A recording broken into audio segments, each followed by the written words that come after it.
If you believe in God, write this phrase in the comments. Light always overcomes darkness. There are names that are never spoken, aloud within the sacred walls. Names that shake even the most faithful, that seem to open portals to the inexplicable. One of those names is Asmodeus, but who or what really is this figure so feared and yet so misunderstood? What you are about to hear is not a simple history. It's a journey through forgotten texts, forbidden symbols, and truths that have been carefully hidden for centuries. And if you ever felt there's more to the spiritual history of the humanity of what you were told, this video is for you. I'll tell you, I warn you now, do not close this video. Stay until the end. If you think in God, if your faith is true, if you feel that the good and evil are more than ideas abstract, then listen to every word and leave your like now, same as a sign that you are ready to know a truth that few dare to face. In the oldest files of the human tradition, in scrolls dusty and gospels not recognized by the church, it is repeated a name with a disturbing echo: Asmodeus. For some, a demon. For others, a fallen angel. For a select few, a keeper of secrets so ancient as the creation same. On this journey, we will explore who was Asmodeus really, what role did he play in the spiritual history of the humanity, and why his existence has been silenced, rewritten, or simply deleted from the official pages. We will go from the apocryphal texts to the grimoires medieval, from the Kabbalah until the conspiracies that link with secret orders and forgotten temples. And in the end, the inevitable question will be, have we been deceived about their true nature? The truth, it can be uncomfortable, but also can release. So, if you feel that there is something in this world more beyond the visible, stay, listen, and prepare to look at the eyes of the angel who was feared by saints and wise men. Before Christianity labeled it as a demon of the lust or an evil spirit, Asmodeus already existed, and its name whispered power between the ancient civilizations. His first apparitions are not Hebrew, neither Christians, but Persians. In Zoroastrianism, the ancient religion of Iran, there was an entity known as Asmodeus, the spirit of anger, of chaos, of violence unbridled. A being feared for its sowing capacity internal destruction, did not attack with swords nor fire, but corrupting the soul from within. He passed of the time, Ashma was transforming linguistically and spiritually. Upon reaching the Jewish texts, ancient, their essence merged with concepts of inner evil, uncontrolled desire, and spiritual challenge. Thus was born named Hebrew Asmodeus, a figure who preserved that destructive charge, but wrapped now in the veils of the religious mystery. What few they know, that in many of these ancient tales, Asmodeus was not presented as an external enemy, but as a force that resides within every human being, the inclination to sin, to desire uncontrollable, to knowledge forbidden. And here arises the big question: was Asmodeus really a demon, or was it a symbol of something deeper? His name, which some translate as the one who causes to perish, and others as the destroyer, appears in texts such as Talmud and some Kabbalistic writings with ambiguous roles. Sometimes it is an entity that challenges the wise men. In others act as a kind of judge, punishing those who deviate of the spiritual path. This origin multiple doom, this root that extends between cultures and times, suggests that Asmodeus, it wasn't not simply a religious invention, but an archetypal reflection of the eternal conflict between the human desire and divine discipline. At this point, it is impossible not to wonder, what if Asmodeus did not fall of the heaven, but was thrown from the awareness collective because it reflected something we didn't want to accept? It is true that your history newly begins, and the most disturbing thing is yet to be revealed. If there is a text that marked the vision of Asmodeus in West, it is without doubt the Book of Tobit. This writing, considered apocryphal by many branches of Christianity, presents us with one of the strangest, darkest, and most symbolic stories in all of biblical literature. There, Asmodeus is not simply a name hidden between the lines. He is the antagonist, the spiritual obstacle that stands between love, faith, and destiny.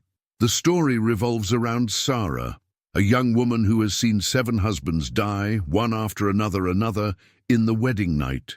The reason Asmodeus kills them before they consume marriage. The tragedy seems endless, and Sarah, devastated in the despair, even think about take off life. But then Tobias appears, guided by the archangel Raphael, who reveals an ancient ritual to defeat the entity. Burn he liver under the heart of a fish over hot coals, the smoke of which would drive away the evil spirit. Thus the exorcism of Asmodeus is finally achieved, and he flees towards Egypt, where Raphael took him chain. At first glance it looks like a simple story of a demon and angelic salvation. But what if it hides something deeper? Because a supposed celestial demon would have so much interest in preventing the sexual act, marriage, sacred union, why acts with such precision, killing only in that intimate moment? Some scholars suggest that Asmodeus does not represent only the lust, but also his ancestral fear of desire, of carnal sin, of pleasure repressed by centuries of theology. Even more disturbing is the fact that the text does not directly call Asmodeus a demon, but rather names as spirit, and if it was a spirit, of what type, divine, fallen, or simply misunderstood? The fact that he is defeated by an archangel does not convert necessarily in malignant. Let us remember, many angels in the scriptures were punished not for his evil, but for disobeying orders or intervening in human affairs. Then another one arises, possibility, even more uncomfortable. What if Asmodeus was protecting something? What if your presence in the history was not evil, but tragically necessary? The story of Tobias leaves us with more questions than answers. But one thing is certain, the Asmodeus name was never ignored again after that story. When the official history refuses to respond, occultism usually have the keys that open the doors of the knowledge forbidden. And Asmodeus, far from disappearing after the biblical texts, resurfaced with more force in the secret corridors of alchemists, magicians, and Kabbalists. In the esoteric tradition, Asmodeus occupies a singular place. He is the prince of the lust, one of the 7 kings infernals that represent the 7 deadly sins. But this label, so popularized by grimoires medieval, hides a reality much more complex. The most texts influential people who mention include Ars Getia, part of the Lemagatan Clavicle Salomonis, a grimoire of the 17th century listing 72 spirits, all supposedly invoked by King Solomon. In he, Asmodeus, also called Asmodee, is described as a powerful king, with 3 heads, a bull, a ram, and a man, snake tail and fire breath. Despite his monstrous in appearance, he possesses vast knowledge of the occult arts, mathematics, astronomy, and the secrets of the soul. Here, Asmodeus is not a simple corrupter. He is a guardian of knowledge, the kind of being that does not appear before just anyone. Only the prepared, the initiated, could bear his presence and learn from him. The Kabbalah, for its part, relates it to He-Klippoth, the dark side of the Tree of Life, a spiritual region where they dwell the unbalanced energies of the universe. In this context, Asmodeus, it is not an enemy of God, but a necessary component of the creation. The function is to destabilize, question, break structures, so that the soul is strengthened in his path toward the light. Even in certain branches of the Freemasonry and Hermeticism, Asmodeus appears linked to the Temple of Solomon, not as a destroyer, but as a protector of secrets. It is said that he guards a knowledge that, if it falls in unprepared hands, it could bring madness or enlightenment. And here arises a disturbing dilemma: why these occult groups revere, while the religion's officers it condemn.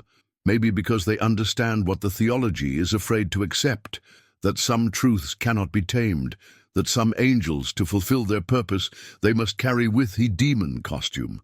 Asmodeus, then, becomes into something more than a feared figure. He is a symbol of the vetoed knowledge, of the repressed desire, and the power that hides behind the veil of fear. And so it converts in a threat for those who need that the mystery remain hidden. In the files from the Vatican, there are passages underlined with red ink, stamps that mark texts as forbidden, and names that will never must speak from a pulpit. One of those names, it's Asmodeus. Throughout the history, the Church has been guardian of the faith, but also curator of silence. Not everything that has been written about spiritual entities was approved, and much less widespread. Asmodeus, with his symbolic complexity, was quickly relegated to the world of hell, without debate, without nuances, without possibility of redemption. But why so much effort in delete it from the official history? One of the most disturbing theories point to Asmodeus knew too much. In traditions ancient, especially within esoteric circles linked to the Templars already Rosicrucian, he was spoken of as the guardian of the secret knowledge of the Temple of Solomon, he who guarded the keys to the human soul, to the true power of the will, and on the connection between the divine and the carnal. In the 13th century, when the Templars were persecuted and annihilated by the Church, was accused order to worship heretical entities. What if Asmodeus was among them? Later, during the Middle Ages, multiple writings that mentioned this being were classified as heretics. Authors were condemned, their works burned, and the Asmodeus name has become synonymous with absolute corruption. But what if it wasn't about protecting the people, but about hiding something else? Various researchers claim that the true danger of Asmodeus, it wasn't his influence on the flesh, but its ability to awaken dormant consciences, to put in doubt established dogmas and reveal that spiritual power does not need intermediaries. An enemy like that is, without a doubt, a threat to any one structure that supports itself in a control of knowledge. Even in cathedrals European, such as Rennes, Le Château in France, there is a statue of Asmodeus holding a baptismal font, a representation as disturbing as it is symbolic. What does a demon in a sacred place? Maybe it wasn't a devil. Maybe it was just an angel who is not allowed talk. And in this imposed silence, one of the things is hidden oldest conspiracies of our spiritual history, that of hiding what cannot be controlled. After all that has been revealed, one question remains the air, more alive than ever. What if we have judged Asmodeus from the wrong perspective? For centuries, we were taught to fear him, presented as the embodiment of the lust, the relentless tempter, the destroyer of marriages. But if we look beyond from the veil of the fear, another appears face, one that challenges our dualistic vision of good and evil. In many traditions ancient, the wish, the lust, was not seen as sin, but as vital energy, a force capable of creating, transforming, connecting the human with the divine through the ecstasy and the transcendence. Only with the arrival of more rigid religious structures, the desire was repressed, demonized, and projected in figures such as Asmodeus. What if it wasn't him? Who corrupted but us, those of us who did not know how to handle that energy?